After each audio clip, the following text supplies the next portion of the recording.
Bună dimineața, Răzvan, neața tuturor! Părul blond a devenit un fashion statement, știm deja cu toate. Și ne plac nuanțele care sunt și de altfel foarte căutate de blond platinat, dar și de blond natural, pe care le aplicăm fie pe toată lungimea părului, fie doar pe câteva șuvițe. Dar știm, așa cum ai spus și tu, că este destul de greu de întreținut acest păr blond și aflăm de la Raluca Racoviță, hairstylist, cum putem să întreținem această culoare pentru cât mai mult timp. Bună dimineața, Raluca! Bună dimineața, bine ați venit! Foarte important de știut pentru părul blond, necesită mai multă atenție, adică niște produse profesionale și foarte bine ar fi o dată pe lună să veniți la salon să faceți un tratament profesional.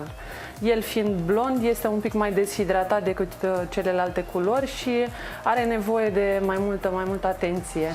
Am venit la salon, ne-am vopsit părul blond, poate ne-am făcut niște șuvițe, dar totuși întreținerea o facem acasă, pentru că nu ne permitem să venim chiar mereu.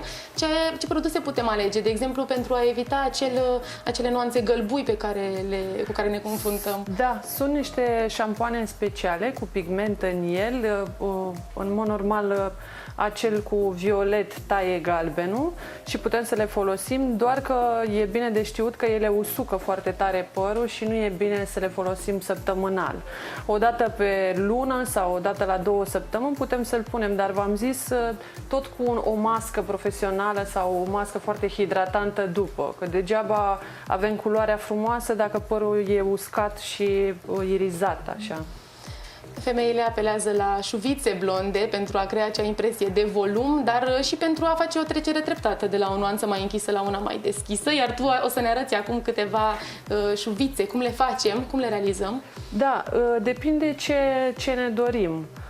Șuvițele pot fi mai groase, pot fi mai subțiri, pot fi doar niște meșe, pot fi în zona frunții, pe dedesubt, depinde ce ne dorim, în funcție de clientă, de ten, de tipul de păr și așa mai departe. Ce ar trebui să știm atunci când cerem specialistului să ne facă aceste șuvițe blonde?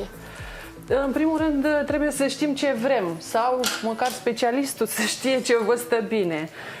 Important este să nu le facă prea groase, că atunci când le fac groase, se vede pe rădăcină ca o linie, ca un pătrat foarte urât. Cu cât sunt mai subțiri, cu atât ele cresc cu totul și se mixează cu părul.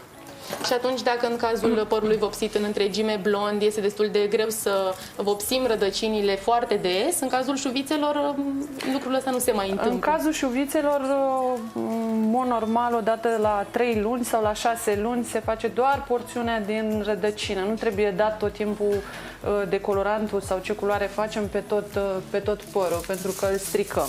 Important este să facem zona care a crescut. Așa cum are ea părul un șaten închis natural, este nevoie de decolorant înainte?